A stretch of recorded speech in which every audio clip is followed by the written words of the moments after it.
What's going on YouTube? It's your favorite Shy Guy, and today we're going to break down some of all the new upcoming features in the highly anticipated Elden Ring. With the world of Elden Ring being extremely massive, mounts are now available to help you explore the world more efficiently, especially because of how easily accessible they are.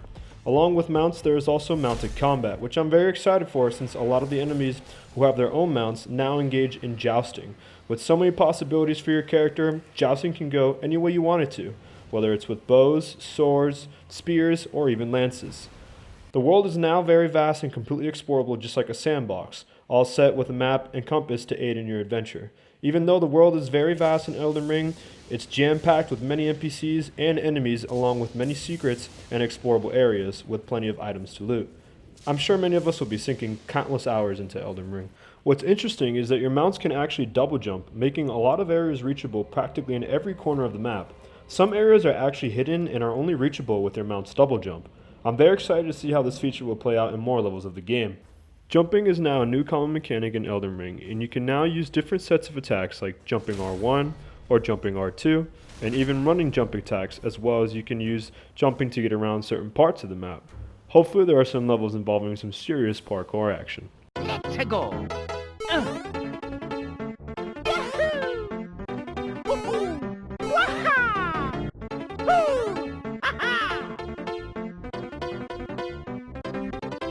One of the newest and most immersive features in the game is that the structures and levels can be destroyed by big enemies or mini bosses, especially when you try to run away from them after engaging in combat.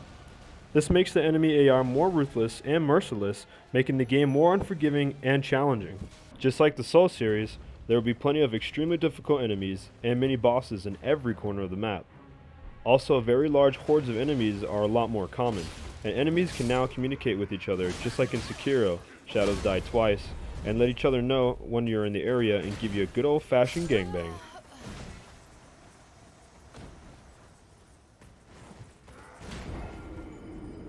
Crouching and engaging in stealth is a very new useful mechanic in the game that will help you big time on your journey and add an element of surprise that won't compromise your position. You can now perform stealth kills and plan your attack more accordingly and give yourself an even better fighting edge to every battle, just like in Sekiro. With a mix of Dark Souls and Sekiro's mechanics, the game's combat system is at its peak in all of the From Software's installments. Posture damage on bosses is also included in this game just as in Sekiro, and I personally love this feature because it adds more of an immersive and cinematic effect to finishing off your foes. Honestly, the game has done a beautiful job of mixing in all of the best mechanics from the previous From Software installments, and I can already see how Elden Ring will become one of the best games of all time. The game hasn't even been released yet, and it's already won a ton of awards. Although, we would have technically already had the game by now if they didn't decide to delay the release date. They stole it from me, Carmine! They took it! That was today! Today! I'm also very excited about how they decided to add multiplayer features like co-op and possibilities for PvP. Nothing was better than taking on some of the hardest bosses in the Soulsborne series with your best buds.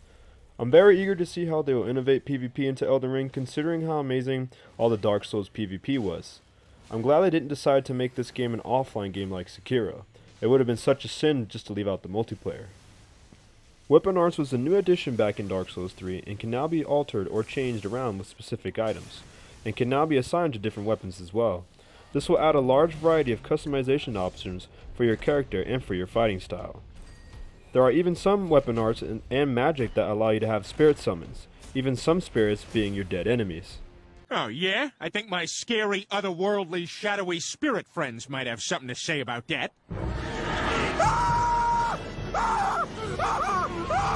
A lot of people were actually hoping for a fourth installment for the Dark Souls series, but honestly, I think that Elden Ring was the perfect move, considering all the brand new and old features coming together to make such a legendary game.